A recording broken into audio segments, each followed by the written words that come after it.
यदि तपाईलाई नियतवश कसैले गलत गरिरहेको छ जस्तो लाग्छ भने यो भिडियो तपाईको निम्ति उपयुक्त हुन सक्छ। भगवान गौतम बुद्धले भन्नुभएको छ, कर्मले कसैलाई पनि माफ गर्दैन। यदि तिमीले कसैलाई रुवाएका छौ भने तिमीले पनि रुनै पर्छ, किनकि अरूको आँखामा आँसु झारेर कोही पनि बस्न सक्दैन। जसरी तिम्रा पनि दुई आँखाहरू छन् त्यस्तै तिमीले पनि पीडा सहनुपर्छ।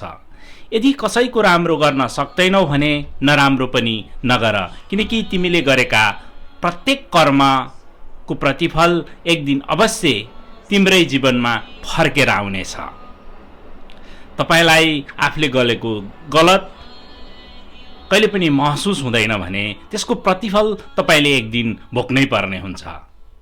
यदि तपाईले कसैको गलत नियतलाई पनि सहेर बस्नु भएछ भने तपाईले त्यो मान्छेलाई सजाय दिन नसके पनि, त्यसको बदला लिन नसके पनि समयले अथवा भगवानले त्यसको बदला लिनुहुनेछ। तपाईले आफूले सहेको, आफूले कसैको अन्याय गरेको तपाईले एक दिन त्यसको प्रतिफल पाउनुहुनेछ।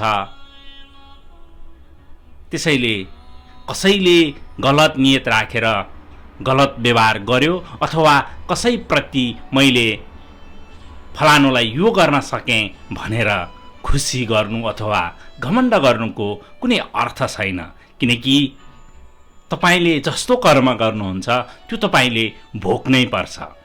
तपाईहरुको दिन शुभ रहोस्। बुद्धं शरणं गच्छामि। जय नेपाल।